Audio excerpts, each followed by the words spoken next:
एक दिन दरबार में एक घमंडी पंडित आया। वो बड़ी बड़ी बातें कर रहा था और स्वयं को सबसे बड़ा विद्वान बता रहा था। उसने दावा किया, मुझे सभी शास्त्रों का ज्ञान है। संसार का कोई भी प्रश्न मुझसे पूछिए, मैं उसका उत्तर दूंगा। पंडित का अहंकार देखकर दरबारियों को संदेह हुआ, लेकिन राजा अकबर उसकी परीक्षा लेना चाहते थे।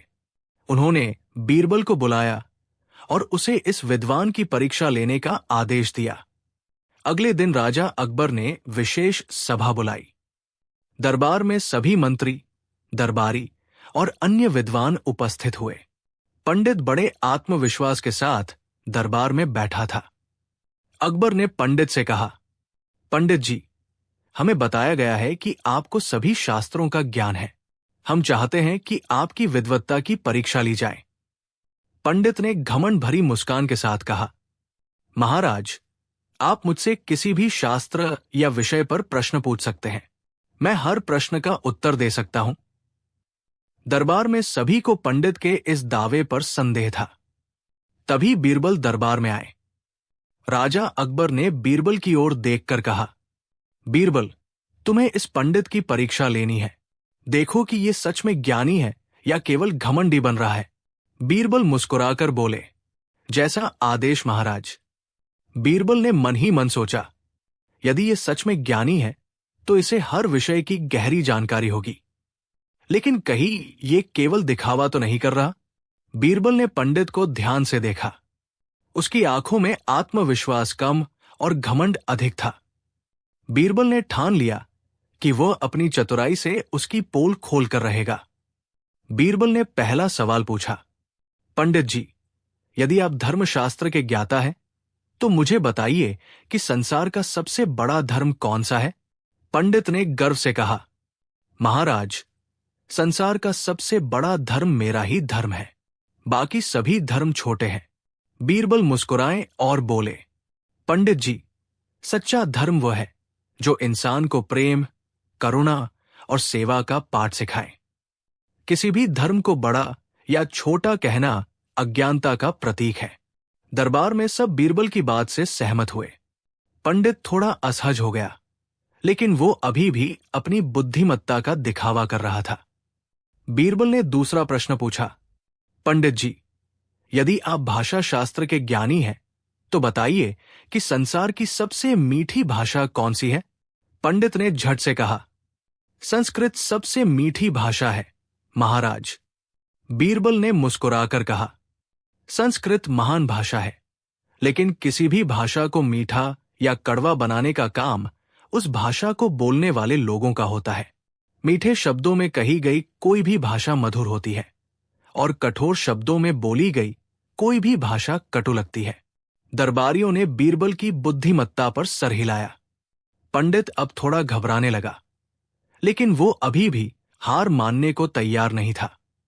बीरबल ने अब गणित का प्रश्न पूछा, पंडित जी, यदि एक खेत में 100 गाय हैं और हर गाय प्रतिदिन 5 लीटर दूध देती है तो बताइए कि 10 दिन में कुल कितना दूध होगा। पंडित ने बिना सोचे समझे उत्तर दिया, महाराज, 100 गायें, 5 लीटर प्रतिदिन, तो कुल दूध होगा 500 लीटर। बीरबल ने हंसते हुए कहा, पंडित जी, आपने जल्दबाजी में गलत उत्तर दिया। सही उत्तर 5000 लीटर है, क्योंकि 100 गाय प्रतिदिन 500 लीटर दूध देंगी और 10 दिन में ये 5000 लीटर होगा। दरबार में सभी हंसने लगे। पंडित अब पसीने पसीने हो गया। बीरबल ने चौथा सवाल पूछा, पंडित जी, यदि आप जीवन शास्त्र के ज्ञाता हैं तो बताइए कि मनुष्य का सबसे बड़ा शत्रु कौन है। पंडित ने तुरंत कहा, मनुष्य का सबसे बड़ा शत्रु उसका पड़ोसी होता है। बीरबल ने मुस्कुराकर कहा, नहीं पंडित जी, मनुष्य का सबसे बड़ा शत्रु उसका अहंकार होता है। अहंकार ही मनुष्य को पतन की ओर ले जाता है। दरबारियों ने बीरबल की बात पर तालियां बजाई। पंडित निरुत्तर हो गया। अब बीरबल ने आखिरी सवाल पूछा, जिसमें उसकी असली चालाकी छिपी थी। पंडित जी, अब मैं आपसे ऐसा सवाल पूछूंगा जिसका उत्तर यदि आप दे देंगे तो मैं मान लूंगा कि आप सच में विद्वान हैं, लेकिन यदि आप इसका उत्तर न दे सके तो फिर आपको स्वीकार करना होगा कि आपका ज्ञान केवल दिखावा है। पंडित ने आत्मविश्वास से कहा, पूछिए महाराज, मैं हर सवाल का उत्तर दूंगा। बीरबल ने मुस्कुराकर पूछा, पंडित जी, बताइए कि संसार में ऐसा कौन सा प्राणी है जो जीवित भी है और मृत भी? पंडित हक्का बक्का रह गया। उसने शास्त्रों में पढ़ा हुआ ज्ञान याद करने की कोशिश की, लेकिन उसे कोई उत्तर नहीं सूझा। वो चुप हो गया। कुछ देर सोचने के बाद उसने हार मान ली और कहा, महाराज, इसका उत्तर मुझे नहीं पता। बीरबल ने मुस्कुराकर उत्तर दिया, पंडित जी, वो प्राणी बीज है। जब बीज को मिट्टी में डालते हैं तो वो मृत प्रतीत होता है, लेकिन उसमें जीवन छिपा होता है। जैसे ही उसे पानी और उचित वातावरण मिलता है, वो जीवित हो उठता है। दरबार में सब बीरबल की बुद्धिमत्ता देखकर हैरान रह गए। पंडित ने सिर झुकाकर स्वीकार किया, महाराज, मैं केवल दिखावा कर रहा था। वास्तव में मुझे शास्त्रों का इतना ज्ञान नहीं है। राजा अकबर ने बीरबल की बुद्धिमत्ता की सराहना की और पंडित को विद्या का झूठा अहंकार छोड़ने की सलाह दी। कहानी से सीख: 1. अहंकार का नाश निश्चित है। ज्ञान का अहंकार मनुष्य को पतन की ओर ले जाता है। ज्ञान का दिखावा कभी सफल नहीं होता। सच्चा ज्ञान व्यवहार में दिखता है, न कि दावे में। पिछली परीक्षा में बीरबल की चतुराई ने पंडित को हरा दिया था। उसकी विद्या का ढोंग सबके सामने उजागर हो गया था। दरबार में बैठे सभी दरबारी उसकी मूर्खता पर हंस रहे थे।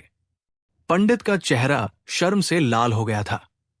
उसने हाथ जोड़कर राजा अकबर से क्षमा मांगी और जाने लगा। लेकिन तभी बीरबल ने उसे रोका और मुस्कुराकर कहा, पंडित जी, इतनी जल्दी क्यों जा रहे हैं? अभी आपकी परीक्षा पूरी नहीं हुई है। पंडित ने हैरानी से पूछा, लेकिन महाराज, मैंने अपनी हार स्वीकार कर ली है। अब मुझे क्यों रोक रहे हैं? बीरबल ने मुस्कुराते हुए कहा, आपने कहा था कि आपको सभी शास्त्रों का ज्ञान है, लेकिन हो सकता है कि आपके ज्ञान की परीक्षा पूरी तरह नहीं हुई हो। अभी कुछ और विषयों पर आपकी परीक्षा ली जानी बाकी है। पंडित भीतर से डर चुका था, लेकिन घमंड अभी भी शेष था। उसने न चाहते हुए भी हामी भर दी। बीरबल ने पंडित की परीक्षा का दूसरा चरण शुरू किया। अब वो व्यवहारिक ज्ञान पर सवाल करने वाला था। बीरबल ने पूछा, पंडित जी, यदि किसी व्यक्ति के पास एक गाय, एक बाघ और एक घास का गट्ठर हो, और वो एक छोटी नाव में सिर्फ एक चीज को एक बार में नदी पार करा सकता हो, तो वो तीनों को कैसे सुरक्षित पार कराएगा? पंडित सोच में पड़ गया। उसे प्रश्न हल करने में कठिनाई हो रही थी। उसने मन ही मन सोचा, अगर मैं पहले बाघ को ले जाता हूं तो गाय घास खा लेगी। अगर मैं घास को ले जाता हूं तो बाघ गाय को मार देगा। वो काफी देर तक सोचता रहा, लेकिन उसे उत्तर नहीं सूझा। बीरबल ने मुस्कुराकर समाधान बताया, 1. पहले व्यक्ति गाय को नदी पार कराएगा और दूसरी ओर छोड़कर वापस आ जाएगा। 2. फिर वो बाघ को लेकर जाएगा और दूसरी ओर छोड़ने के बजाय वापस आते समय गाय को लेकर आ जाएगा। 3. इसके बाद वो घास लेकर जाएगा और बाघ के साथ छोड़ देगा। 4. अंत में वो लौटकर गाय को लेकर जाएगा। बीरबल ने कहा, इस तरह व्यक्ति बिना किसी खतरे के तीनों को सुरक्षित नदी पार करा सकता है। पंडित के पास कोई उत्तर नहीं था। दरबारियों ने तालियां बजाई। बीरबल ने अब पंडित की तर्क शक्ति की परीक्षा लेनी चाहिए। उसने पूछा, पंडित जी, मान लीजिए एक किसान के पास एक कुआं है और उसने वो कुआं एक व्यापारी को बेच दिया। अगले दिन किसान व्यापारी से कहता है कि तुम केवल कुआं खरीदे हो, पानी नहीं। इसलिए पानी का उपयोग करने के लिए तुम्हें मुझसे किराया देना होगा। बताइए कि इस समस्या का समाधान क्या होगा? पंडित चौंक गया। वो सोच में पड़ गया, लेकिन कोई समाधान नहीं सूझा। बीरबल ने मुस्कुराकर उत्तर दिया, किसान का दावा बेकार है, क्योंकि यदि उसने केवल कुआं बेचा है और पानी नहीं, तो उसे पानी को अपने कुएं से निकालना होगा। पानी को छोड़ने का अधिकार अब व्यापारी के पास है। दरबार में फिर से तालियां गूंज उठीं। पंडित की पोल खुलती जा रही थी। अब बीरबल ने पंडित की हाजिर जवाबी की परीक्षा लेने का निश्चय किया। बीरबल ने मुस्कुराकर कहा, पंडित जी, एक ऐसा सवाल पूछता हूं जिसका उत्तर आपको तुरंत देना होगा। पंडित ने घबराकर कहा, पूछिए महाराज। बीरबल ने चुटकी लेते हुए कहा, यदि एक मुर्गी एक दिन में एक अंडा देती है तो बताइए कि एक महीने में कितने अंडे देगी? पंडित झट से बोला, 30 अंडे। बीरबल ने ठहाका लगाते हुए कहा, पंडित जी, क्या आप भूल गए कि मुर्गी भी कभी कभी आराम करती है, हर दिन अंडा नहीं देती? दरबार में ठहाके गूंज उठे। पंडित फिर से मूर्ख साबित हो गया। अब बीरबल ने पंडित से जीवन से जुड़ा एक गूढ़ प्रश्न पूछा, जिससे पंडित पूरी तरह निरुत्तर हो गया। बीरबल ने पूछा, पंडित जी, बताइए कि संसार में सबसे तेज चलने वाली चीज क्या है? पंडित ने सोचा और कहा, हवा।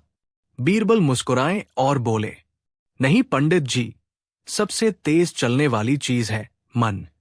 मन पलक झपकते ही कहीं भी पहुंच सकता है, हवा से भी तेज। पंडित एक बार फिर गलत साबित हुआ। अब पंडित की हिम्मत जवाब दे चुकी थी। उसने हाथ जोड़कर कहा, बीरबल जी, आपसे विद्या में जीत पाना असंभव है, मैं हार स्वीकार करता हूं। राजा अकबर ने मुस्कुराकर कहा, पंडित जी, ज्ञान का घमंड ही सबसे बड़ा अज्ञान है। आपको अपनी मूर्खता का अहंकार छोड़कर सच्चे ज्ञान की ओर बढ़ना चाहिए। पंडित ने सिर झुकाकर क्षमा मांगी और दरबार छोड़कर चला गया। कहानी से सीख 1। अहंकार का नाश निश्चित है। पंडित ने अपने ज्ञान का झूठा घमंड किया, लेकिन बीरबल की बुद्धिमत्ता ने उसकी पोल खोल दी। 2। सच्चा ज्ञान व्यवहार में दिखता है, ज्ञान का दिखावा करने वाले का अंत हमेशा बुरा होता है। ये कथा हमें ये सिखाती है कि सच्चा ज्ञान वही है जो व्यवहार में काम आता है। केवल दिखावा करने वाले विद्वान की पोल जल्दी खुल जाती है। बीरबल की चतुराई ने न केवल पंडित को सबक सिखाया, बल्कि ये भी साबित कर दिया कि सच्चा ज्ञान हमेशा विनम्रता के साथ ही शोभा देता है। कहानी 5। एक दिन दरबार में अकबर का दरबारी मुल्ला दो प्याजा, जो हमेशा बीरबल को नीचा दिखाने का मौका ढूंढता रहता था, बादशाह के पास गया और बोला, जहां पनाह, बीरबल की बुद्धि की इतनी तारीफ क्यों की जाती है? क्या वह सच में इतना चतुर है? अकबर को बीरबल की चतुराई पर पूरा भरोसा था, इसलिए उन्होंने मुस्कुराते हुए कहा, बीरबल की बुद्धि पर संदेह मत करो, वो असंभव को भी संभव बना सकता है। मुल्ला ने एक चालाकी भरी शर्त लगाई, अगर बीरबल इतना ही चतुर है तो उसे आदेश दीजिए कि वो आपको बेचकर दिखाए। अगर वो ऐसा नहीं कर पाया तो उसकी चतुराई का सच सबके सामने आ जाएगा। अकबर को ये चुनौती मजेदार लगी।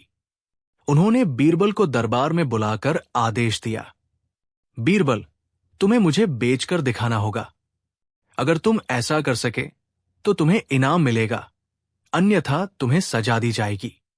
बीरबल अकबर की बात सुनकर मुस्कुराया और बोला, जहां पनाह, ये काम आसान नहीं है, लेकिन आपकी आज्ञा का पालन अवश्य होगा। बस मुझे कुछ दिन का समय दीजिए। बीरबल ने इस चुनौती को स्वीकार कर लिया और एक योजना बनाई।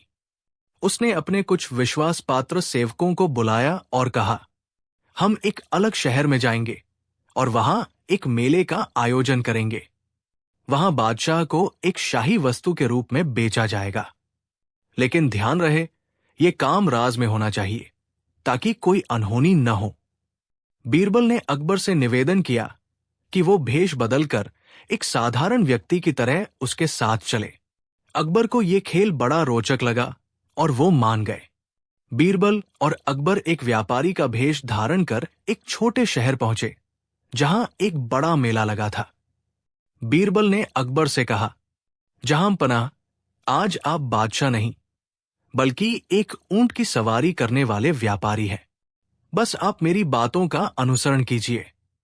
बीरबल ने एक मंच बनवाया और ऊंचे स्वर में ऐलान किया, आओ आओ, देखो इस धरती का सबसे अनमोल हीरा। जो इस शाही व्यक्ति को खरीदेगा वो राजा बनेगा। लोग हैरान होकर देखने लगे। अकबर को पहचानने वाला कोई नहीं था, क्योंकि वो सामान्य कपड़ों में थे। बीरबल ने ऊंचे स्वर में बोली लगानी शुरू की। ये शाही व्यक्ति हर परेशानी को दूर कर सकता है। जो इसे खरीदेगा वो कभी दुखी नहीं होगा। इसकी बुद्धि और शक्ति अद्वितीय है। बोलो, कौन खरीदेगा? मेले में मौजूद लोग पहले तो ये समझ नहीं पाए कि बीरबल क्या बेच रहा है, लेकिन जब उन्होंने देखा कि वो किसी साधारण व्यक्ति को अनमोल कह रहा है तो उनकी जिज्ञासा बढ़ गई। धीरे धीरे लोगों ने बोली लगानी शुरू की। 100 सोने की मुद्राएं, 200 मुद्राएं, 500 मुद्राएं। बोली बढ़ती गई। वहां एक अमीर व्यापारी भी मौजूद था, जिसने अकबर का चेहरा ध्यान से देखा। उसे समझ में आ गया कि ये व्यक्ति कोई साधारण इंसान नहीं है। वो समझ गया कि ये कोई शाही व्यक्ति ही हो सकता है। उसने बोली लगाई, मैं 1000 स्वर्ण मुद्राएं देता हूं। व्यापारी ने खरीदा अकबर को। बीरबल ने घोषणा की, बिक गया। ये अनमोल व्यक्ति अब व्यापारी का है। व्यापारी ने अकबर को खरीद लिया और सोने की मुद्राएं बीरबल को दे दी। अब अकबर उस व्यापारी का माल बन गए। अकबर को खरीदने के बाद व्यापारी उन्हें पहचान गया और धीरे से बोला, मुझे मालूम है कि आप बादशाह अकबर हैं। मैं आपको नहीं रख सकता। कृपया मुझे क्षमा कीजिए। बीरबल ने हंसते हुए कहा, आपको डरने की जरूरत नहीं है। आपने सिर्फ एक खेल में भाग लिया है। बादशाह अकबर को बेचकर हमने ये शर्त जीत ली है। अब आप उन्हें छोड़ दीजिए। व्यापारी ने अकबर को सम्मानपूर्वक मुक्त कर दिया। अकबर और बीरबल दरबार में लौटे। पूरा दरबार बीरबल की चतुराई के बारे में सुनकर हैरान रह गया। मुल्ला दो प्याजा को अपनी हार माननी पड़ी। अकबर हंसते हुए बोले, बीरबल, तुमने तो मुझे सचमुच बेच दिया। तुम्हारी बुद्धि की कोई तुलना नहीं। मैं तुम्हारी इस चतुराई से बहुत प्रसन्न हूं। अकबर ने बीरबल को ढेर सारे स्वर्ण मुद्राएं और एक कीमती हार भेंट किया। सीख, इस कहानी से ये सीख मिलती है कि हाजिर जवाबी और बुद्धिमानी से बड़ी चुनौती को भी हंसी खुशी में पार किया जा सकता है। कहानी 2। एक दिन दरबार में एक किसान और एक व्यापारी शिकायत लेकर पहुंचे। किसान ने दुखी स्वर में कहा, जहांपना, मंत्री जी ने मुझसे मेरी जमीन वापस दिलाने का वादा किया था, लेकिन उन्होंने मुझसे रिश्वत ली और फिर भी मेरी मदद नहीं की। व्यापारी ने भी शिकायत करते हुए कहा, हुजूर, मंत्री साहब ने मुझे व्यापार का लाइसेंस देने के लिए बड़ी रकम वसूली, लेकिन मुझे लाइसेंस नहीं मिला। बादशाह अकबर ये सुनकर हैरान रह गए। उन्होंने मंत्री को दरबार में बुलवाया। मंत्री ने बड़ी चालाकी से सफाई देते हुए कहा, जहांपनाह, ये सब झूठ है। ये लोग मुझे बदनाम करने की साजिश कर रहे हैं। मैं एक ईमानदार सेवक हूं। अकबर को मंत्री की बातों पर भरोसा हो गया, क्योंकि उसके खिलाफ कोई ठोस सबूत नहीं था। बीरबल को मंत्री पर पूरा संदेह था। उन्होंने मन ही मन सोचा, इस मंत्री के खिलाफ सबूत जुटाना आसान नहीं होगा, क्योंकि ये बहुत चालाक है।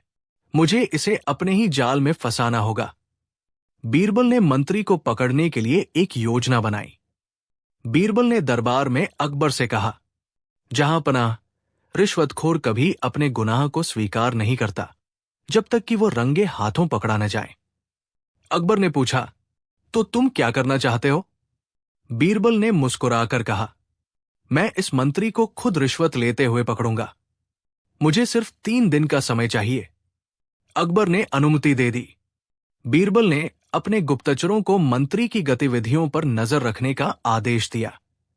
गुप्तचरों ने बताया कि मंत्री अक्सर देर रात एक व्यापारी के घर जाता था और वहां पर बड़ी रकम का लेन देन करता था। बीरबल को यकीन हो गया कि मंत्री रिश्वतखोरी में लिप्त है। उन्होंने उस व्यापारी को बुलवाया। बीरबल ने व्यापारी से पूछा, सच सच बताओ, मंत्री तुमसे क्यों मिलता है? व्यापारी घबराकर बोला, हुजूर, मंत्री जी मुझे ठेके दिलाने के नाम पर हर महीने मोटी रकम वसूलते हैं।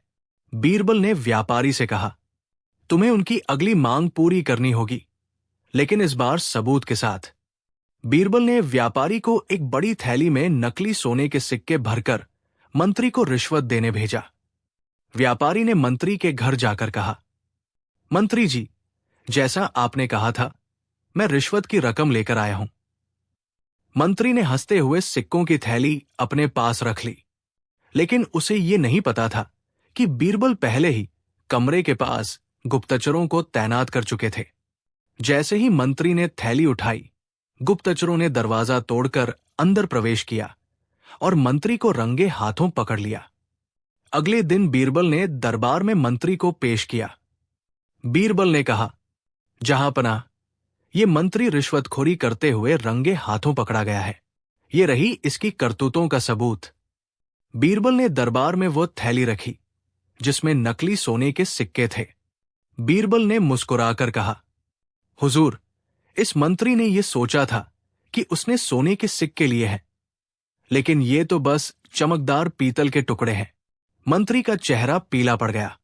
वो डर के मारे कांपने लगा।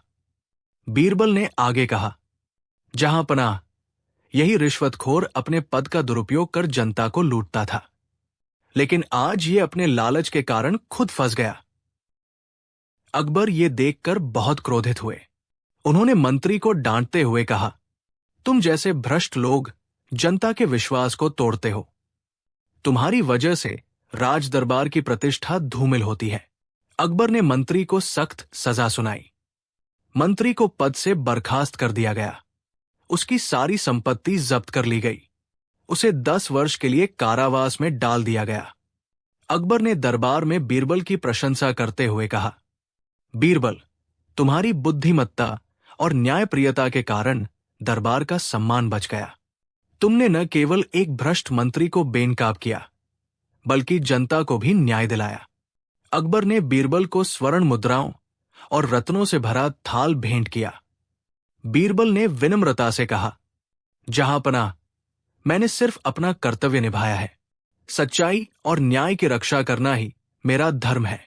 जब जनता को मंत्री के भ्रष्टाचार का पर्दाफाश होने की खबर मिली, तो नगर में खुशी की लहर दौड़ गई। लोग बीरबल की चतुराई की प्रशंसा करने लगे। किसान और व्यापारी दरबार में आए और बीरबल के चरणों में गिरकर कहा, बीरबल जी, आपने हमें न्याय दिलाया। हम जीवन भर आपके आभारी रहेंगे। बीरबल ने उन्हें उठाते हुए कहा, न्याय सबका अधिकार है। मेरा कर्तव्य था कि मैं तुम्हारे साथ न्याय करूं। निष्कर्ष, इस कहानी से हमें ये सीख मिलती है कि ईमानदारी और न्याय के मार्ग पर चलने वाला व्यक्ति हमेशा विजयी होता है। रिश्वतखोरी और बेईमानी का परिणाम हमेशा बुरा होता है।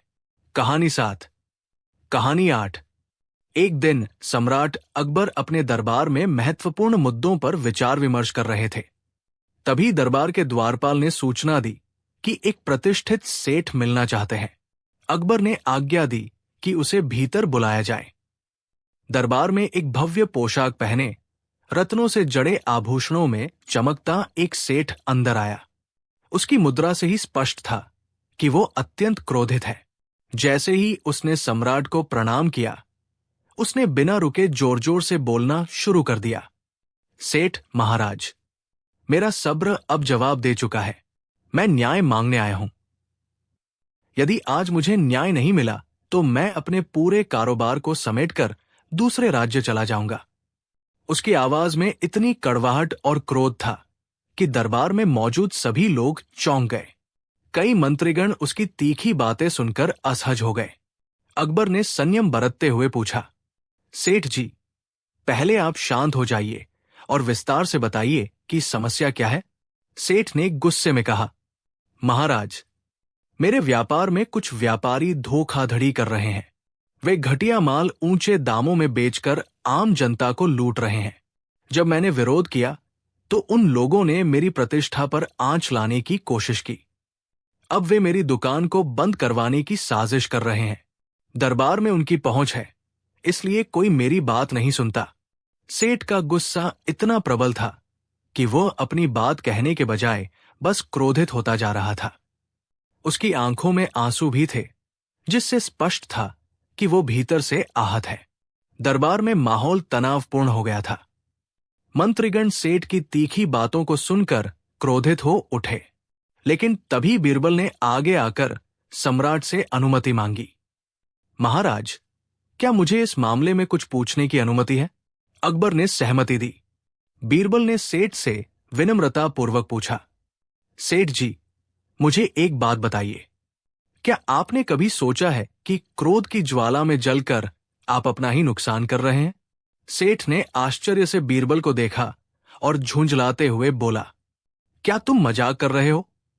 यहां मेरा कारोबार चौपट हो रहा है और तुम मुझे प्रवचन दे रहे हो। बीरबल मुस्कुराए और शांति से बोले, सेठ जी, मेरा उद्देश्य उपदेश देना नहीं, बल्कि आपकी मदद करना है। लेकिन यदि आप चाहें तो पहले मुझे बस 5 मिनट दे। इसके बाद आप चाहें तो अपनी बात दोबारा कह सकते हैं। सेठ कुछ देर असमंजस में रहा, फिर गहरी सांस लेकर बोला, ठीक है, तुम्हें 5 मिनट देता हूं। बीरबल ने एक सैनिक को बुलाकर कहा, महल के बगीचे से 2 मिट्टी के गमले लाओ, एक में पौधा हो और दूसरे में सूखी मिट्टी हो। सैनिक तुरंत दोनों गमले ले आया। बीरबल ने सेठ को उन गमलों के पास बुलाकर पूछा, सेठ जी, आप इन दोनों गमलों को देखिए। एक में हरा भरा पौधा है और दूसरे में केवल सूखी मिट्टी। यदि हम इस सूखी मिट्टी को बार बार पानी डालकर गीला करते रहें तो क्या इसमें जीवन आ जाएगा? सेठ ने झुंझलाकर कहा, नहीं, सूखी मिट्टी में तो जीवन नहीं आ सकता। बीरबल मुस्कुराए और बोले, बिल्कुल सही, ये मिट्टी आपके मन का प्रतीक है। जब मन क्रोध और अहंकार से सूख जाता है तो उसमें शांति और प्रेम का पौधा नहीं उगता। यदि आप चाहते हैं कि न्याय का पौधा फले फूले तो पहले अपने मन को शांत कीजिए। बीरबल की बात सुनकर दरबार में सन्नाटा छा गया। सभी उनकी बुद्धिमत्ता से प्रभावित हुए। बीरबल ने सैनिक से एक बड़ा पत्थर मंगवाया और उसे एक छोटे से कटोरे में डाल दिया। फिर सेठ से पूछा, सेठ जी, क्या यह पत्थर इस छोटे कटोरे में समा सकता है? सेठ ने हंसते हुए कहा, बिल्कुल नहीं, यह तो असंभव है। बीरबल ने जवाब दिया, बिल्कुल सही। जब मन अहंकार से भरा होता है तो उसमें ज्ञान, धैर्य और प्रेम के लिए स्थान नहीं बचता। जिस तरह इस कटोरे में पत्थर नहीं समा सकता, उसी तरह अहंकार में न्याय और समाधान नहीं समा सकता। सेठ की आंखों में पहली बार शांति की झलक दिखी। उसका गुस्सा अब थोड़ा शांत होने लगा था। बीरबल ने सेठ से एक और सवाल पूछा, सेठ जी, क्या आप मानते हैं कि आप गलत नहीं हैं? सेठ ने सिर हिलाया, हां, मैं गलत नहीं हूं, मैं न्याय चाहता हूं। बीरबल ने मुस्कुराकर कहा, यदि आप सही है तो क्या आपका गुस्सा भी सही है? यह सवाल सुनते ही सेठ थोड़ी देर के लिए चुप हो गया। उसने पहली बार आत्मचिंतन किया।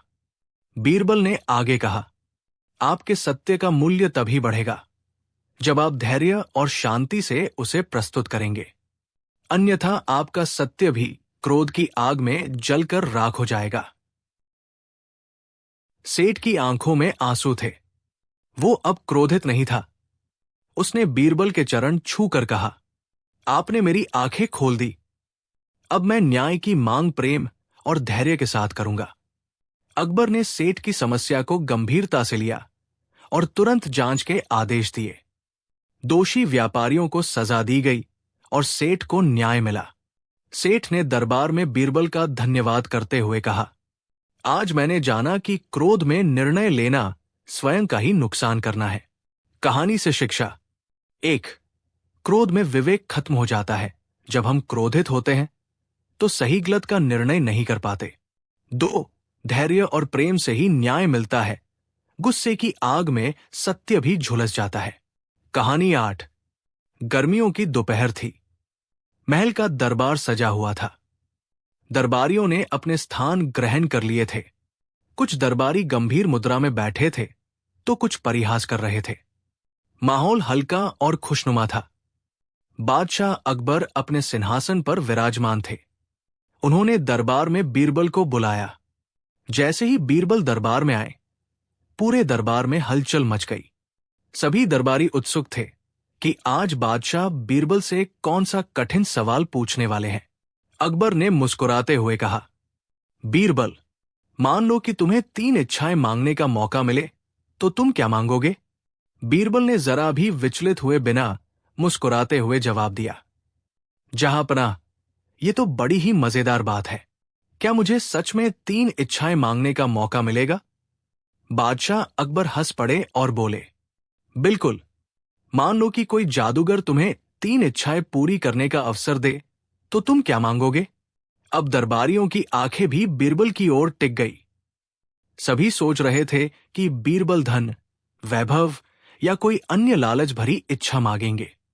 बीरबल ने कुछ क्षण सोचने के बाद कहा, जहांपनाह, मेरी पहली इच्छा होगी कि मुझे हर समस्या का समाधान करने की शक्ति मिले। अकबर और दरबारी ये सुनकर चकित रह गए। उन्होंने सोचा कि बीरबल तो पहले ही बहुत बुद्धिमान है, फिर वो और समाधानशीलता क्यों मांग रहे हैं? अकबर ने पूछा, बीरबल, तुम तो पहले ही बहुत समझदार हो, फिर ये शक्ति मांगने का क्या कारण है?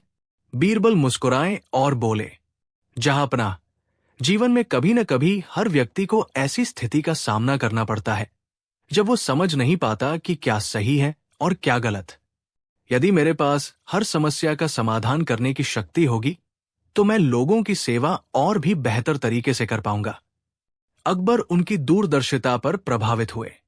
अब अकबर ने पूछा, और तुम्हारी दूसरी इच्छा क्या होगी, बीरबल? बीरबल ने बिना समय गवाए कहा, मेरी दूसरी इच्छा ये होगी कि हर व्यक्ति के हृदय में दया का भाव हो। अकबर और दरबारी हैरान रह गए। एक दरबारी ने मुस्कुराते हुए पूछा, बीरबल, इसमें तुम्हारा क्या लाभ होगा? इससे तुम्हें तो कुछ नहीं मिलेगा। बीरबल ने मुस्कुराकर जवाब दिया, मुझे अपना लाभ नहीं चाहिए।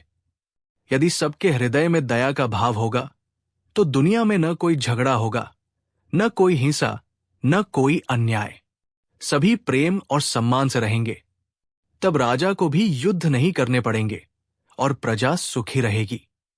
अकबर ने बीरबल के इस उत्तर पर तालियां बजाईं। दरबारियों ने भी उनकी सराहना की। अब अकबर को बड़ी उत्सुकता थी कि बीरबल की तीसरी इच्छा क्या होगी। उन्होंने मुस्कुराकर पूछा, और तुम्हारी तीसरी और अंतिम इच्छा क्या होगी, बीरबल? बीरबल ने हल्के से मुस्कुराते हुए कहा, जहांपनाह, मेरी तीसरी इच्छा होगी कि मुझे अपनी तीनों इच्छाएं वापस मिल जाएं। सुनते ही पूरे दरबार में ठहाका लग गया। अकबर भी हंस पड़े। उन्होंने हैरानी से पूछा, अरे, ये कैसी अजीब इच्छा है? तुम्हें वापस अपनी इच्छाएं क्यों चाहिए? बीरबल ने बड़ी सादगी से जवाब दिया, जहांपनाह, अगर मैं अपनी तीनों इच्छाएं वापस पालूंगा, तो जब भी मुझे किसी चीज की आवश्यकता होगी, मैं फिर से नई इच्छाएं मांग सकूंगा। इस तरह मैं कभी भी किसी चीज की कमी महसूस नहीं करूंगा। यह सुनकर अकबर और दरबारी ठहाके लगाने लगे। अकबर ने कहा, बीरबल, तुम तो सच में सबसे बुद्धिमान हो। तुमने एक ही झटके में जादूगर को भी मात दे दी। कहानी 5।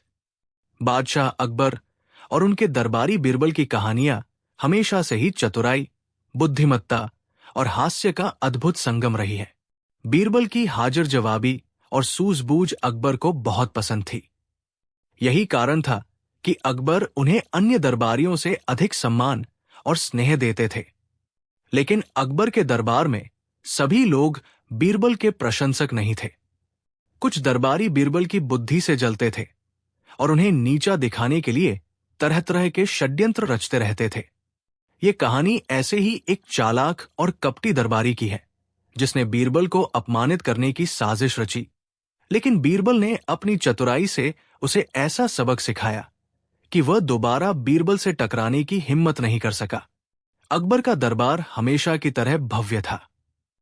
बड़ी बड़ी दीवारों पर सुंदर चित्र लगे थे।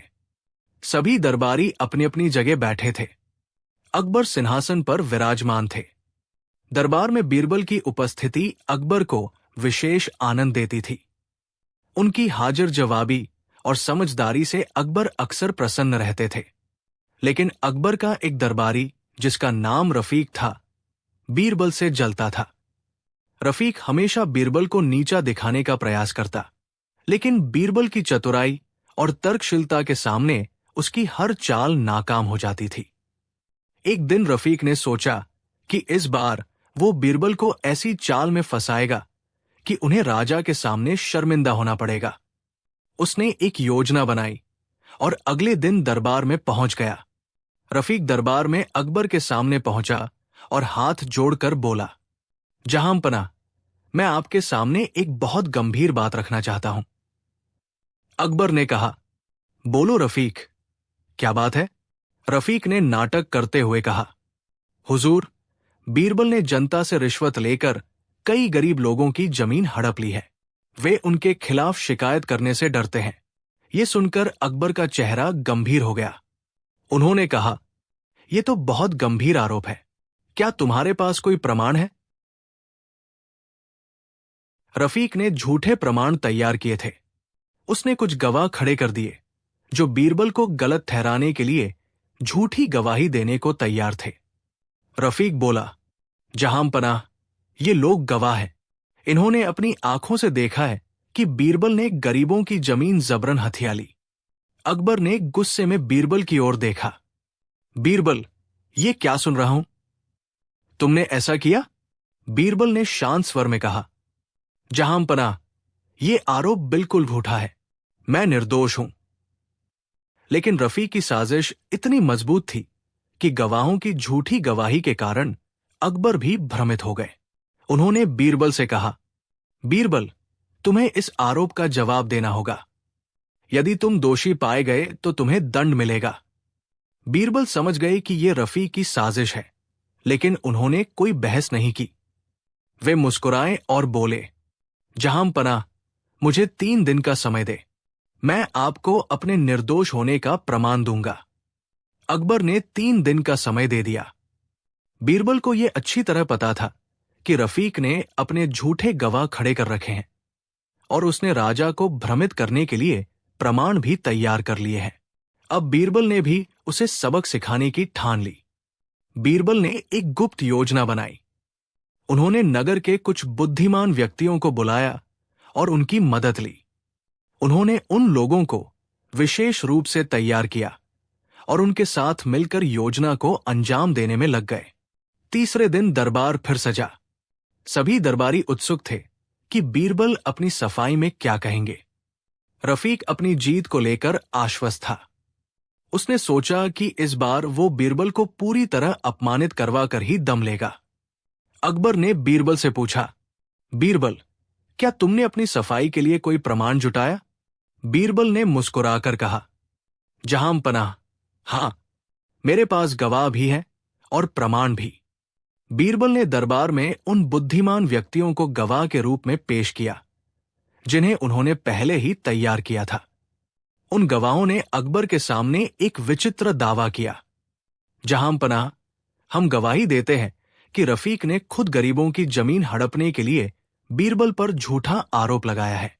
हमने अपनी आंखों से देखा है कि रफीक गरीबों से जबरन जमीन के कागजात पर दस्तखत करा रहा था। रफीक घबरा गया। उसने सोचा कि ये लोग कौन हैं? उसने तो इन लोगों को कभी नहीं देखा था। अकबर ने रफीक की ओर देखा और पूछा, क्या तुम इन गवाहों को जानते हो? रफीक घबराकर बोला, जहांपनाह, ये सब झूठ बोल रहे हैं। मैंने ऐसा कुछ नहीं किया। बीरबल मुस्कुराए और बोले, जहांपनाह, अगर मेरी गवाही झूठी है तो रफीक की गवाही को सच कैसे माना जाए? अकबर को बीरबल की बात समझ में आ गई। उन्होंने गवाहों से पूछा, क्या तुम लोग सच बोल रहे हो? गवाह बोले, जी हां, जहांपनाह, हम सच बोल रहे हैं। अब अकबर असमंजस में पड़ गए। उन्होंने बीरबल की ओर देखा और कहा, बीरबल, तुम कहना क्या चाहते हो? बीरबल ने मुस्कुराकर कहा, जहांपनाह, जिस तरह रफीक ने झूठे गवाह खड़े किए, उसी तरह मैंने भी झूठे गवाह खड़े कर दिए। ये सबक सिखाने का तरीका था। अब अकबर को पूरी बात समझ में आ गई। वे रफीक की कपटता को समझ गए। उन्होंने रफीक को दरबार में झूठा साबित कर दिया। अकबर ने रफीक को कठोर दंड दिया। उसे दरबार से निष्कासित कर दिया गया और उसकी सारी संपत्ति गरीबों में बांट दी गई। अकबर ने बीरबल की चतुराई और बुद्धिमत्ता की सराहना की और उन्हें पुरस्कार स्वरूप स्वर्ण मुद्राएं भेंट की। कहानी की सीख। झूठ कितना भी बड़ा क्यों न हो, सत्य के आगे टिक नहीं सकता। बुद्धिमानी और संयम से बड़ी साजिश को भी हराया जा सकता है। बीरबल की तरह हमें हर परिस्थिति में धैर्य और चतुराई से काम लेना चाहिए। ये कहानी बीरबल की असाधारण बुद्धि, संयम और तर्क शक्ति का अद्भुत उदाहरण है। उन्होंने झूठे दरबारी को उसकी ही चाल में फंसाकर ऐसा सबक सिखाया कि वह दोबारा कभी उनसे टकराने की हिम्मत नहीं कर सका। अकबर के दरबार में एक ईर्ष्यालु दरबारी रफीक ने बीरबल पर झूठा आरोप लगाया था कि उन्होंने गरीब किसानों की जमीन हड़प ली है। रफीक ने झूठे गवाह खड़े कर बीरबल को फंसाने की साजिश रची, लेकिन बीरबल ने अपनी बुद्धिमत्ता से रफीक को उसी के जाल में फंसा दिया। उन्होंने भी झूठे गवाहों का सहारा लेकर अकबर के सामने ये साबित कर दिया कि जिस तरह उनके गवाह झूठे थे, उसी तरह रफीक के गवाह भी झूठे हैं। अकबर ने रफीक को सजा दी और बीरबल की चतुराई की प्रशंसा की। लेकिन यह कहानी यही खत्म नहीं हुई। रफीक ने हार मानने की बजाय बीरबल से बदला लेने की ठानी। रफीक दरबार से निष्कासित हो चुका था। उसकी संपत्ति गरीबों में बांट दी गई थी। उसकी प्रतिष्ठा और धन दौलत सब कुछ छिन चुका था। लेकिन रफीक के मन में बीरबल के प्रति गहरी जलन और घृणा थी। अब वो किसी भी तरह बीरबल को अपमानित करना चाहता था। उसने बीरबल से बदला लेने के लिए एक और चाल चली। रफीक ने कुछ लालची और चालाक लोगों को अपने साथ मिला लिया। उसने एक साधु का वेश धारण किया और गांव गांव घूमने लगा। वो लोगों को अपने प्रभाव में लेने लगा। मैं एक सिद्ध महात्मा हूं। मुझे भविष्य देखने की शक्ति प्राप्त है। मैं लोगों की समस्याओं का समाधान कर सकता हूं। धीरे धीरे वो लोगों का विश्वास जीतने लगा। कुछ महीनों बाद रफीक ने घोषणा की कि उसे अदृश्य शक्तियों का ज्ञान प्राप्त हो गया है। वो लोगों को दिखावे के लिए जादू दिखाने लगा। एक दिन वो एक अमीर व्यापारी के पास गया और बोला, मैं तुम्हारे लिए अद्भुत तावीज बना सकता हूं, जिससे तुम पर कभी कोई संकट नहीं आएगा। लेकिन तुम्हें एक शर्त माननी होगी। व्यापारी ने पूछा, क्या शर्त है महात्मा जी? रफीक ने कहा, तुम्हें इस तावीज को बादशाह अकबर के दरबार में ले जाकर राजा के गले में बांधना होगा, तभी ये प्रभावी होगा। व्यापारी को लगा कि यह तावीज बादशाह के लिए लाभदायक हो सकता है, इसलिए वो खुशी खुशी तैयार हो गया। अगले दिन दरबार लगा। अकबर सिंहासन पर बैठे थे और सभी दरबारी अपनी अपनी जगह पर विराजमान थे। व्यापारी दरबार में पहुंचा और बोला, जहांपनाह, मैं आपको ये तावीज भेंट करना चाहता हूं। यह आपको हर संकट से बचाएगा। अकबर ने उत्सुकता से पूछा, किसने दिया है ये तावीज? व्यापारी ने रफीक, महात्मा के वेश में, का नाम लिया। अकबर ने सोचा कि यदि ये तावीज लाभकारी है तो उसे धारण करने में कोई हर्ज नहीं है। बीरबल को व्यापारी की बातों पर संदेह हुआ। उन्होंने राजा को सावधान करते हुए कहा, जहांपनाह, इस तावीज की जांच कर लेनी चाहिए। हो सकता है ये कोई चाल हो। लेकिन अकबर ने बीरबल की बात को अनसुना कर दिया और तावीज अपने गले में बांध लिया। कुछ दिनों बाद अकबर का स्वास्थ्य बिगड़ने लगा। वे थकेथके से रहने लगे। उन्हें लगातार बुखार और कमजोरी रहने लगी।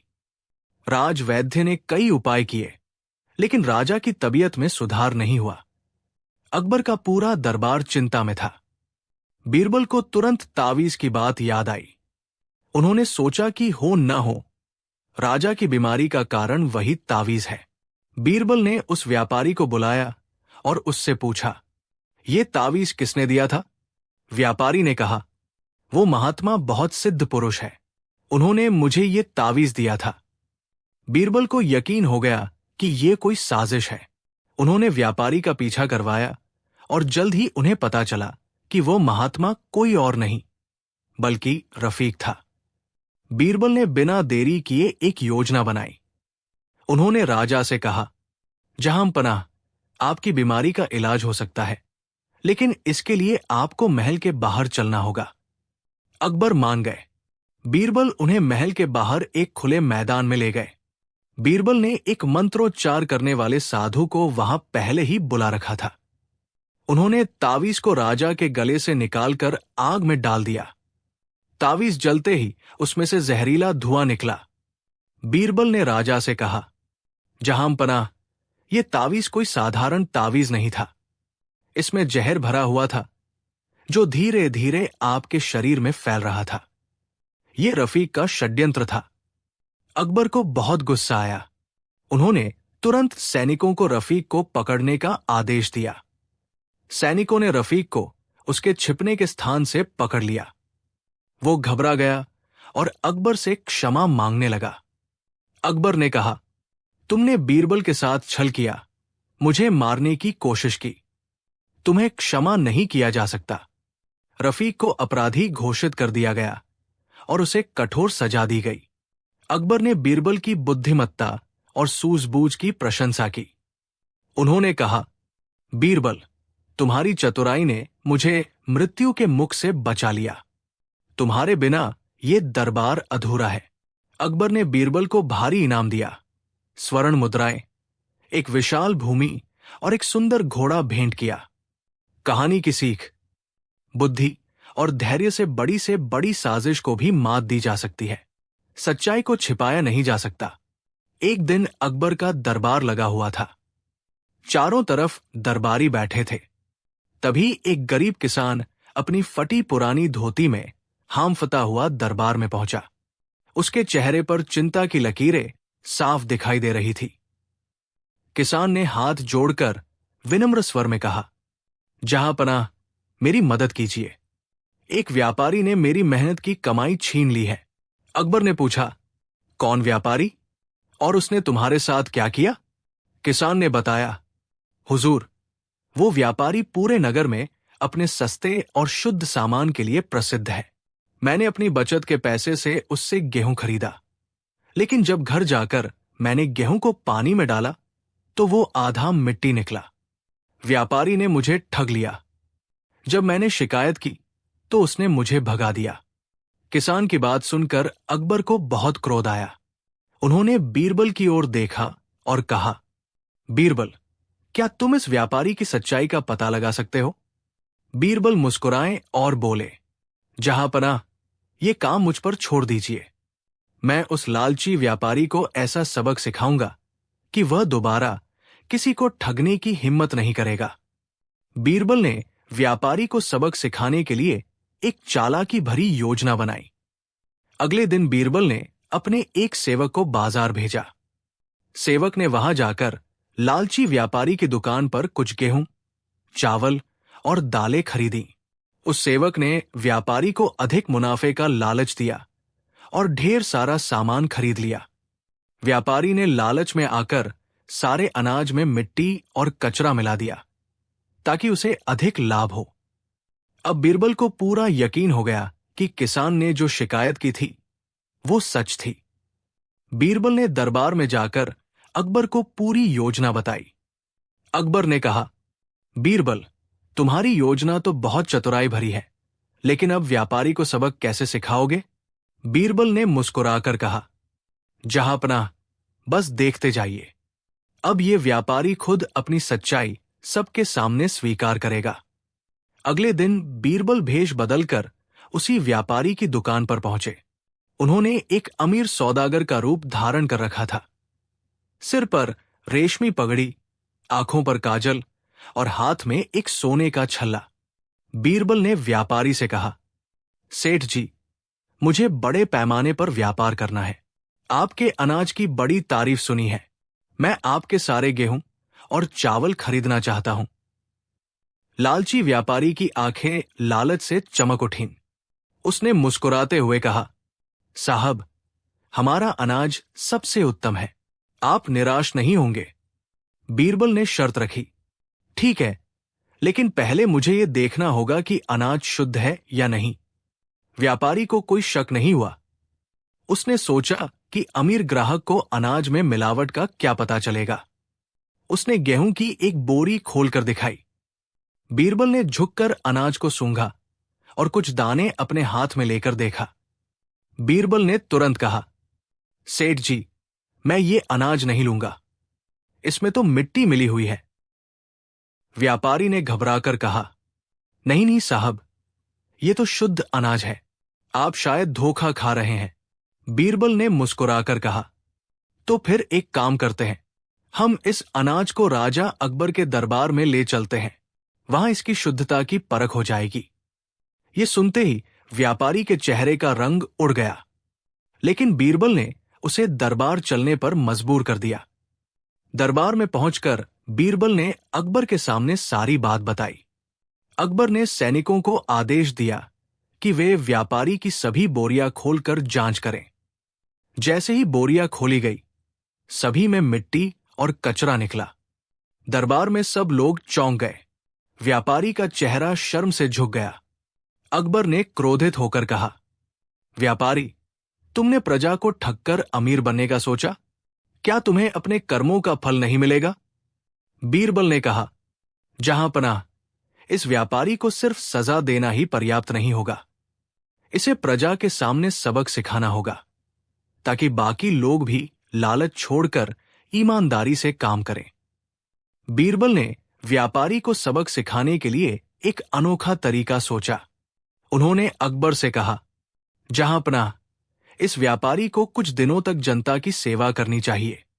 उसे नगर में मुफ्त में अनाज बांटना होगा, ताकि जिन लोगों को उसने ठगा है वे अपना नुकसान पूरा कर सकें। अकबर को यह सुझाव पसंद आया।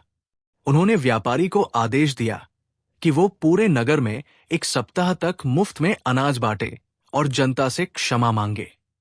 अब व्यापारी को अपनी गलती का एहसास हुआ। उसने रोते हुए जनता से माफी मांगी और सभी को मुफ्त में अनाज दिया। जब व्यापारी ने जनता की सेवा की, तब उसे समझ में आया कि सच्चा सुख लालच में नहीं, बल्कि सेवा में है। उसने दरबार में अकबर और बीरबल के सामने आकर हाथ जोड़कर कहा, जहां पनाह, मैंने अपनी गलती मान ली है, अब मैं ईमानदारी से काम करूंगा। बीरबल ने मुस्कुराकर कहा, सेठ जी, धन कमाना गलत नहीं है, लेकिन बेईमानी से धन कमाना गलत है। ईमानदारी से कमाया गया धन ही सबसे बड़ा धन होता है। निष्कर्ष, इस घटना के बाद व्यापारी ने कभी किसी को नहीं ठगा।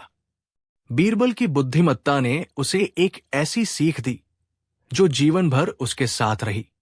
अकबर ने दरबार में बीरबल की प्रशंसा करते हुए कहा, बीरबल, तुमने फिर साबित कर दिया कि तुम्हारी बुद्धि और चतुराई का कोई मुकाबला नहीं। बीरबल मुस्कुराए और बोले, जहां पनाह, लालच का अंत हमेशा बुरा ही होता है। लालची व्यापारी को बीरबल की चालाकी और बादशाह अकबर के आदेश के कारण जनता से माफी मांगनी पड़ी थी। उसने एक सप्ताह तक मुफ्त में अनाज बांटकर अपने पाप का प्रायश्चित किया। इस घटना के बाद व्यापारी का हृदय परिवर्तन हो गया और उसने ईमानदारी से व्यापार करने की प्रतिज्ञा ली। लेकिन कहानी यही खत्म नहीं होती। बीरबल की बुद्धि की परीक्षा अभी बाकी थी। व्यापारी के लालच का असर उसके परिवार तक था और अब उसकी पत्नी और बेटे ने भी षड्यंत्र रचकर अपनी अमीरी वापस पाने का प्रयास किया। लेकिन बीरबल ने एक बार फिर अपनी चतुराई से उन्हें ऐसा सबक सिखाया जिसे वे जीवन भर नहीं भूल पाए। व्यापारी अब पूरी ईमानदारी से व्यापार करने लगा था। उसके चेहरे पर संतोष और शांति की झलक थी। पहले जहां वो मिलावट कर धन कमाता था, अब वो शुद्ध अनाज बेचकर उचित मुनाफा लेता था। नगर में उसकी ईमानदारी की प्रशंसा होने लगी। लोग उसकी दुकान पर विश्वास करने लगे। धीरे धीरे उसका व्यापार भी बढ़ने लगा। लेकिन ये बदलाव उसकी पत्नी को रास नहीं आ रहा था। वो हमेशा अधिक धन पाने का लालच करती थी। एक रात उसने व्यापारी से कहा, सुनिए जी, जब आप बेईमानी करते थे तब हम कितना पैसा कमाते थे। अब ईमानदारी से व्यापार करके तो हम कंगाल हो जाएंगे। व्यापारी ने सिर हिलाकर कहा, नहीं भाग्यवान, अब मैं बेईमानी नहीं करूंगा। बीरबल जी ने मुझे सच्चाई का मार्ग दिखाया है। लेकिन उसकी पत्नी को यह बात पसंद नहीं आई। उसने अपने बेटे को साथ मिलाकर एक चाल चली। व्यापारी की पत्नी और बेटे ने मिलकर एक योजना बनाई। उन्होंने सोचा कि अगर वे बीरबल को फिर से बेवकूफ बना दें तो वे अपनी बेईमानी दोबारा शुरू कर सकेंगे। एक रात पत्नी ने व्यापारी से कहा, सुनिए, अगर हम ईमानदारी से व्यापार करते रहे तो हम कभी अमीर नहीं बन सकेंगे। हमें कुछ और करना होगा। उसके बेटे ने कहा, मां, हमें एक ऐसा खेल खेलना होगा जिससे राजा और बीरबल को लगे कि हम निर्दोष हैं और हमारे खिलाफ गलत आरोप लगाए गए थे। पत्नी और बेटे ने तय किया कि वे मिलकर एक झूठा मामला गढ़ेंगे और ये साबित करेंगे कि उन्हें गलत तरीके से फंसाया गया था। व्यापारी की पत्नी ने दरबार में जाकर अकबर के सामने रोना धोना शुरू कर दिया। उसने कहा, जहांपनाह, मेरे पति को गलत तरीके से फंसाया गया था। हमें शुद्ध अनाज बेचने के बाद भी सजा दी गई। मेरे पति निर्दोष हैं। अकबर ने गंभीर स्वर में पूछा, क्या तुम सच कह रही हो? महिला ने नाटक करते हुए कहा, हां हुजूर, आप चाहें तो खुद हमारे अनाज की जांच कर सकते हैं। अकबर ने बीरबल को आदेश दिया कि वह दोबारा व्यापारी के अनाज की जांच करें। बीरबल ने व्यापारी की दुकान पर जाकर जांच की।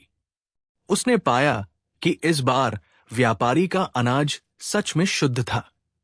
उसे इसमें कोई मिलावट नहीं मिली।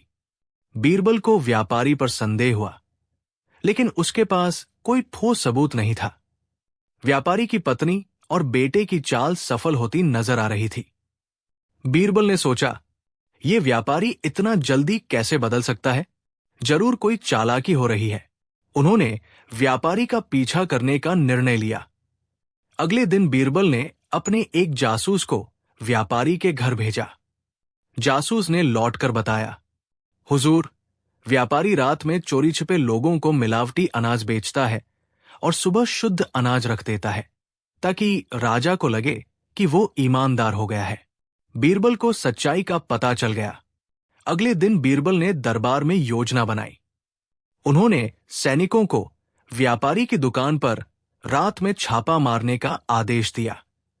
सैनिकों ने व्यापारी को रंगे हाथों मिलावटी अनाज बेचते हुए पकड़ लिया। बीरबल ने मुस्कुराते हुए कहा, जहांपनाह, इस व्यापारी ने हमें दोबारा धोखा देने की कोशिश की। इस बार इसकी पत्नी और बेटे ने भी इसका साथ दिया। अकबर को बहुत क्रोध आया। उन्होंने व्यापारी को डांटते हुए कहा, तुमने जनता को फिर से धोखा देने की हिम्मत की। बीरबल ने अकबर को सुझाव दिया,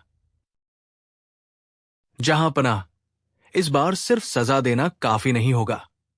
इस व्यापारी को और इसकी पत्नी और बेटे को जनता के सामने अपने कुकर्मों की माफी मांगनी होगी और गरीबों की सेवा करनी होगी। अकबर ने आदेश दिया, व्यापारी और उसके परिवार को 1 माह तक नगर के सभी गरीबों को मुफ्त में भोजन खिलाना होगा। उन्हें नगर में जुलूस में घुमाया जाएगा ताकि सबक के रूप में लोग उन्हें याद रखें। उनके व्यापार पर कुछ महीनों के लिए पाबंदी लगा दी गई। इस बार व्यापारी और उसका परिवार पूरी तरह से टूट गए। उन्होंने जनता से माफी मांगी और कहा, हमने अपने लालच में जनता को धोखा दिया। हम शर्मिंदा हैं और भविष्य में कभी ऐसा नहीं करेंगे। नगर में सभी लोगों ने बीरबल की प्रशंसा की। अब व्यापारी ने हमेशा ईमानदारी से व्यापार किया। उसका बेटा भी ईमानदारी के मार्ग पर चलने लगा।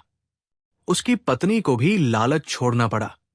व्यापारी ने एक दिन बीरबल के पास आकर हाथ जोड़कर कहा, बीरबल जी, आपने मुझे और मेरे परिवार को सच्चाई का पाठ पढ़ा दिया। हम जीवन भर आपका आभारी रहेंगे।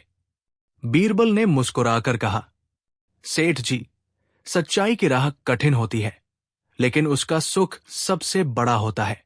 बीरबल ने अपनी बुद्धिमत्ता और चतुराई से न सिर्फ लालची व्यापारी को सबक सिखाया, बल्कि उसकी पत्नी और बेटे के षड्यंत्र को भी विफल कर दिया।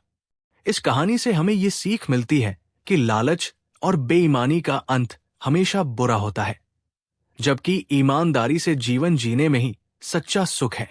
लालची व्यापारी और उसके परिवार को बीरबल ने एक बड़ा सबक सिखाया था। दरबार में हुई सार्वजनिक शर्मिंदगी और गरीबों की सेवा करने का दंड पाकर व्यापारी का हृदय परिवर्तन हो गया था। उसने ईमानदारी से व्यापार करने का संकल्प लिया। लेकिन ये कहानी यही खत्म नहीं हुई। व्यापारी के जीवन में एक और मोड़ आया, जब उसके पुराने दुश्मनों ने उसका फायदा उठाने और उसे बर्बाद करने की साजिश रची। लेकिन एक बार फिर बीरबल की चतुराई ने उसे बचा लिया और एक नई सीख दी, जो व्यापारी और पूरे नगर को जीवन भर याद रही। सजा मिलने के बाद व्यापारी ने पूरी ईमानदारी से व्यापार करना शुरू कर दिया। अब वो न तो अनाज में मिलावट करता था और न ही ग्राहकों को धोखा देता था। उसकी दुकान की प्रतिष्ठा धीरे धीरे बढ़ने लगी। नगर के लोग अब उसकी दुकान से विश्वास के साथ अनाज खरीदते थे। व्यापारी को ईमानदारी का फल मिलने लगा। उसकी आय फिर से बढ़ने लगी, लेकिन इस बार बिना किसी बेईमानी के। एक दिन व्यापारी ने अपनी पत्नी से कहा, देखो, ईमानदारी से कमाया गया धन ही सबसे बड़ा धन है। अब मुझे किसी भी प्रकार का लालच नहीं है। पत्नी को भी अपनी गलती का एहसास हो गया था। उसने कहा, मैंने लालच में आकर तुम्हें गलत राह पर धकेला, मुझे क्षमा कर दो। व्यापारी मुस्कुराया और बोला, हमने जो कुछ भी सीखा वो बीरबल जी की कृपा से ही हुआ। व्यापारी की बढ़ती प्रतिष्ठा और ईमानदारी देखकर उसके पुराने प्रतिस्पर्धियों को जलन होने लगी। वे पहले भी व्यापारी की दुकान को बर्बाद करना चाहते थे, लेकिन जब वो बेईमानी करता था तब उन्हें कोई चिंता नहीं थी। अब जब व्यापारी पूरी ईमानदारी से व्यापार कर रहा था और लोग उस पर भरोसा करने लगे थे, तो वे उसकी बढ़ती लोकप्रियता से घबरा गए। नगर के 3 अन्य व्यापारी, रघु, मोहन और श्यामलाल, ने मिलकर व्यापारी को बदनाम करने की साजिश रची। वे चाहते थे कि व्यापारी दोबारा बेईमानी का दोषी साबित हो और उसकी प्रतिष्ठा हमेशा के लिए खत्म हो जाए। तीनों व्यापारियों ने मिलकर एक चाल चली। रघु ने कुछ बदमाशों को व्यापारी की दुकान से अनाज चोरी करने के लिए भेजा। मोहन ने व्यापारी की दुकान के पास झूठी अफवाह फैलाई कि वहां अनाज में फिर से मिलावट हो रही है। श्यामलाल ने दरबार में जाकर झूठी शिकायत की कि व्यापारी दोबारा मिलावटी अनाज बेच रहा है। नगर में यह खबर आग की तरह फैल गई। लोग व्यापारी की दुकान के बारे में तरह तरह की बातें करने लगे। जब अकबर को व्यापारी के खिलाफ शिकायत मिली, तो उन्होंने बीरबल को मामले की जांच करने का आदेश दिया। बीरबल को यह सुनकर आश्चर्य हुआ, क्योंकि उन्हें यकीन था कि व्यापारी अब ईमानदारी से काम कर रहा है। लेकिन राजा के आदेश का पालन करते हुए बीरबल ने व्यापारी की दुकान पर छापा मारा। सैनिकों ने व्यापारी की दुकान से कुछ बोरे जब्त किए और दरबार में लाकर रख दिए। जब बोरे खोले गए तो उनमें से मिट्टी और भूसी मिली हुई निकली। व्यापारी हैरान रह गया। उसने सफाई देते हुए कहा, जहांपनाह, मैंने कोई मिलावट नहीं की है, ये किसी की साजिश है। लेकिन कोई उसकी बात मानने को तैयार नहीं था। लोगों ने उसका अपमान करना शुरू कर दिया। बीरबल को व्यापारी पर पूरा भरोसा था। उन्हें यकीन था कि यह सब एक साजिश है। उन्होंने इस रहस्य का पता लगाने का निर्णय लिया। बीरबल ने कुछ गुप्तचरों को आदेश दिया कि वे रात में तीनों व्यापारियों की गतिविधियों पर नजर रखें। गुप्तचरों ने देखा कि रात में मोहन, रघु और श्यामलाल चोरी छिपे व्यापारी की दुकान के पास संदिग्ध लोगों से मिल रहे थे। बीरबल को साजिश का पूरा सबूत मिल गया। अगले दिन बीरबल ने तीनों व्यापारियों को दरबार में बुलाया। बीरबल ने पूछा, तुम तीनों व्यापारी इस मामले में क्यों इतने उत्सुक हो? तीनों ने झूठ बोलते हुए कहा, हुजूर, हम तो जनता के हित के लिए व्यापारी की सच्चाई सामने लाना चाहते हैं। बीरबल ने मुस्कुराकर सैनिकों को एक संकेत दिया। सैनिकों ने दरबार में तीनों व्यापारियों के घरों से चोरी का अनाज और झूठे दस्तावेज लाकर पेश कर दिए। बीरबल ने तीनों व्यापारियों से पूछा, ये अनाज तुम्हारे घरों में कैसे पहुंचा? तीनों घबरा गए और झूठ बोलने लगे। लेकिन बीरबल की चालाकी के सामने वे टिक नहीं पाए। बीरबल ने कहा, जहांपनाह, यही लोग साजिश करता है। इन्होंने ही व्यापारी को बदनाम करने के लिए उसकी दुकान में मिलावटी अनाज रखवाया। अकबर को सच्चाई का पता चलते ही क्रोध आ गया। अकबर ने आदेश दिया कि तीनों व्यापारियों को कठोर दंड दिया जाए। उन्हें 3 महीने के लिए नगर से बाहर निकाल दिया गया। उनकी दुकानें सील कर दी गई। उनकी सारी संपत्ति जब्त कर ली गई। उन्हें नगर में सार्वजनिक रूप से माफी मांगनी पड़ी। अब व्यापारी की प्रतिष्ठा फिर से बहाल हो गई। जनता ने उसके साथ हुई नाइंसाफी के लिए उसे क्षमा मांगी। अकबर ने व्यापारी से कहा, तुम्हारी ईमानदारी ने तुम्हें इस साजिश से बचा लिया। तुम सच्चे व्यापारी हो। बीरबल ने मुस्कुराकर कहा, जहांपनाह, सच्चाई पर कितनी भी धूल डाल दी जाए, लेकिन वो चमकती ही रहती है। व्यापारी ने बीरबल के सामने सिर झुकाकर कहा, बीरबल जी, आप न होते तो मैं दोबारा बेगुनाह होते हुए भी दोषी ठहरा दिया जाता। आपने न केवल मेरी सच्चाई को साबित किया, बल्कि मुझे न्याय भी दिलाया। बीरबल ने मुस्कुराते हुए कहा, सच्चाई का साथ देने वाला कभी हारता नहीं। निष्कर्ष, इस घटना के बाद व्यापारी पूरी तरह से बदल गया। उसकी ईमानदारी ने उसे समाज में सम्मान दिलाया और तीनों दुष्ट व्यापारियों को उनकी लालच और साजिश का परिणाम भुगतना पड़ा। इस कहानी से हमें ये सीख मिलती है कि सच्चाई भले ही कठिनाई से जीतती है, लेकिन उसकी चमक कभी फीकी नहीं पड़ती। व्यापारी के खिलाफ रची गई साजिश का भंडाफोड़ होने के बाद नगर में सच्चाई की जीत का जश्न मनाया गया। बीरबल की बुद्धिमत्ता ने एक बार फिर साबित कर दिया कि उनकी चतुराई और न्यायप्रियता से कोई बच नहीं सकता। व्यापारी को ईमानदारी और सच्चाई का जो पाठ मिला था, उसने उसके जीवन को पूरी तरह बदल दिया। अब कहानी अपने अंतिम मोड़ पर थी, जहां सच्चाई, न्याय और जीवन की असली सीख सामने आती है। अब व्यापारी पूरी ईमानदारी से व्यापार कर रहा था। उसने मिलावट और धोखाधड़ी को पूरी तरह त्याग दिया था। नगर के लोग उसकी दुकान से बिना किसी संदेह के सामान खरीदते थे। उसकी दुकान के बाहर अब एक तख्ती लगी थी, जिस पर लिखा था, शुद्धता और ईमानदारी का प्रतीक, सेठ गोवर्धन लाल की दुकान। लोग उसकी ईमानदारी के कायल हो गए थे। उसकी बिक्री पहले से कहीं अधिक बढ़ गई थी, लेकिन अब वो संतोष के साथ काम करता था। एक दिन उसकी पत्नी ने मुस्कुराते हुए कहा, देखा जी, ईमानदारी से कमाया हुआ धन ही सबसे बड़ा धन होता है। अब हमें कभी लालच नहीं करना चाहिए। व्यापारी ने सिर हिलाकर कहा, हा भाग्यवान, अब हम अपने बच्चों को भी यही सिखाएंगे कि मेहनत और सच्चाई से कमाया गया धन ही सबसे पवित्र होता है।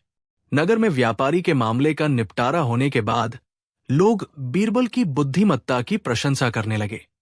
एक दिन जब बीरबल दरबार में पहुंचे तो नगर के लोगों ने उनका स्वागत फूलों की वर्षा से किया। उन्होंने कहा, बीरबल जी, आपने एक निर्दोष व्यक्ति को बचाया और हमें सच्चाई का मार्ग दिखाया।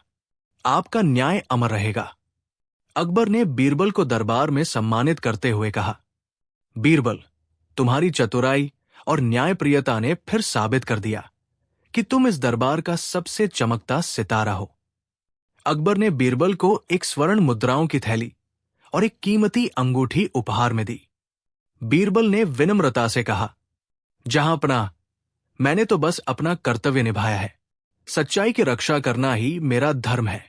व्यापारी ने अपनी दुकान से कमाए गए कुछ हिस्से को नगर के गरीबों की सेवा में लगाने का निर्णय लिया। उसने एक धर्मशाला बनवाई, जहां जरूरतमंद लोगों को मुफ्त भोजन दिया जाता था। उसने निर्धनों के बच्चों की शिक्षा के लिए भी दान दिया। नगर के लोग अब उसे सज्जन व्यापारी कहकर पुकारने लगे थे।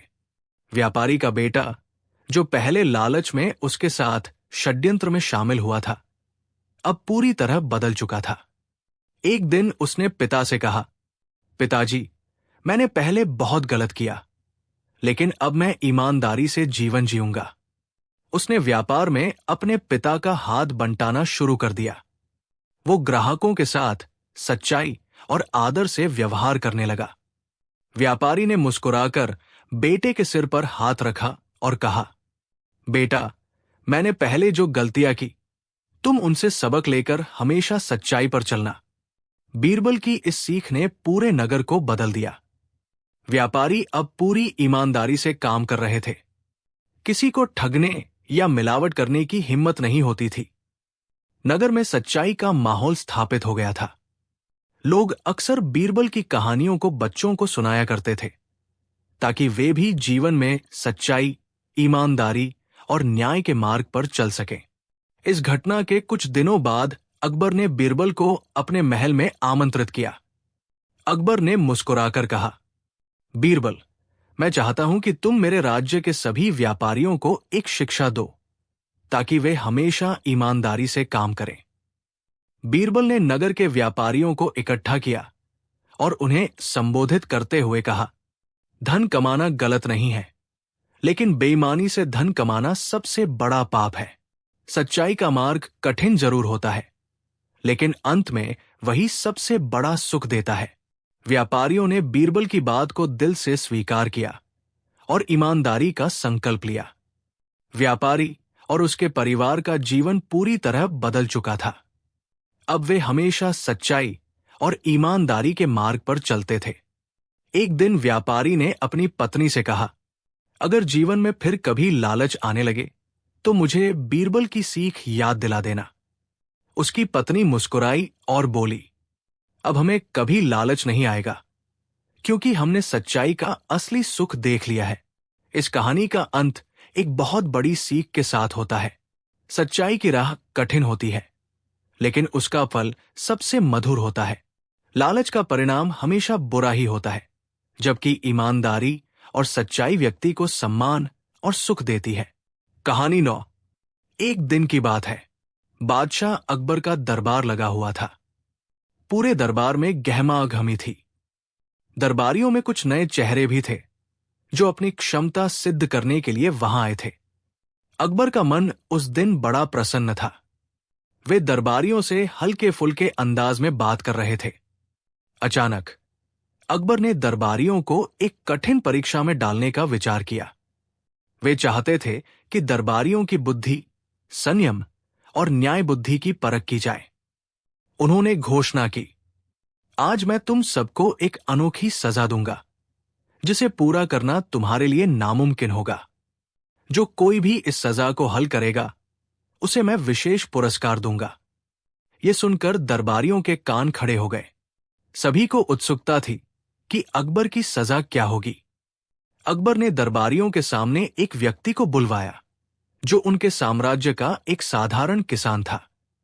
किसान पर आरोप था कि उसने एक सेठ का धन चुराया है, लेकिन उस पर कोई ठोस सबूत नहीं था।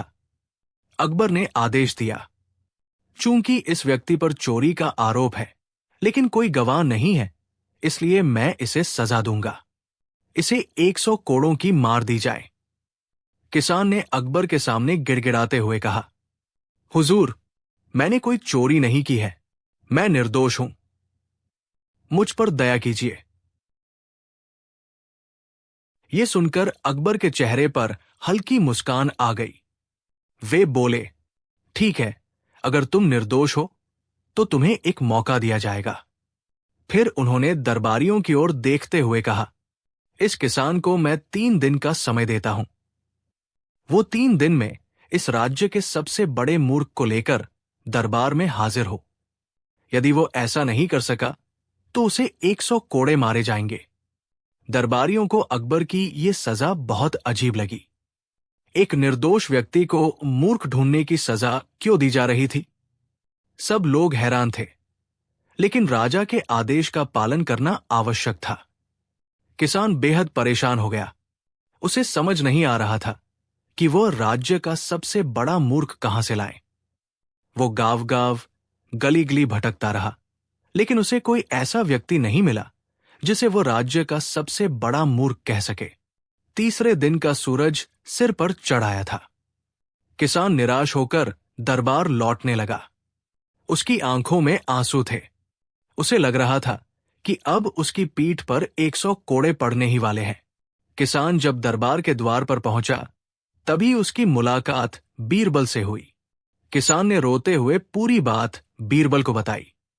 बीरबल ने पूरी बात सुनकर मुस्कुराते हुए कहा, चिंता मत करो, तुम निश्चिंत होकर दरबार चलो, मैं तुम्हारी मदद करूंगा। किसान को बीरबल की बात पर यकीन नहीं हो रहा था, लेकिन उसके पास कोई और रास्ता नहीं था। वो बीरबल के साथ दरबार में पहुंच गया। अकबर दरबार में बैठे थे। उन्होंने किसान को देखा और पूछा, तो क्या तुम राज्य का सबसे बड़ा मूर्ख लेकर आए हो? किसान ने कुछ नहीं कहा। वो चुपचाप बीरबल की ओर देखने लगा। तभी बीरबल ने मुस्कुराते हुए कहा, हुजूर, ये किसान राज्य का सबसे बड़ा मूर्ख लेकर आया है। अकबर ने हैरान होकर पूछा, कहाँ है वो मूर्ख? बीरबल ने अकबर की ओर इशारा करते हुए कहा, जहांपनाह, वो मूर्ख आप ही है। दरबार में सन्नाटा छा गया। सभी दरबारी एक दूसरे का मुंह देखने लगे। अकबर के चेहरे पर गुस्से का भाव आ गया। उन्होंने क्रोधित होकर कहा, बीरबल, ये तुम क्या कह रहे हो? तुमने मुझे मूर्ख कहने की हिम्मत कैसे की? बीरबल बिना डरे मुस्कुराते हुए बोले, जहांपनाह, जरा सोचिए। आपने एक निर्दोष किसान को 3 दिन तक सबसे बड़े मूर्ख को ढूंढने का काम दिया। क्या यह मूर्खता नहीं है? जो व्यक्ति जानता था कि इस राज्य में सबसे बुद्धिमान बादशाह आप है, वो दूसरे मूर्ख को क्यों ढूंढता? इस राज्य का सबसे बड़ा मूर्ख वो व्यक्ति है जो बिना अपराध सिद्ध हुए किसी को सजा सुनाए। इसलिए जहांपनाह, आप ही राज्य के सबसे बड़े मूर्ख हुए। अकबर बीरबल की बात सुनकर पहले तो चौंक गए, फिर ठहाका मारकर हंस पड़े। उन्होंने बीरबल की चतुराई और हाजिर जवाबी की प्रशंसा की। अकबर ने न केवल किसान को निर्दोष घोषित कर दिया, बल्कि उसे सम्मानित भी किया। उन्होंने किसान को मुआवजे के रूप में 100 अशर्फिया देने का आदेश दिया। बीरबल की चतुराई से खुश होकर अकबर ने उन्हें सोने की एक भारी मुद्रिका और एक बहुमूल्य हार भेंट किया। कहानी से सीख: 1. न्याय में बुद्धि का होना आवश्यक है। कभी कभी बिना प्रमाण के सजा देना अन्यायपूर्ण हो सकता है। न्याय करते समय विवेक का उपयोग आवश्यक है। 2. बुद्धि सबसे बड़ी ताकत है। बीरबल ने अपनी चतुराई और हाजिर जवाबी से न केवल एक निर्दोष किसान को बचाया, बल्कि बादशाह को भी अपनी गलती का एहसास कराया।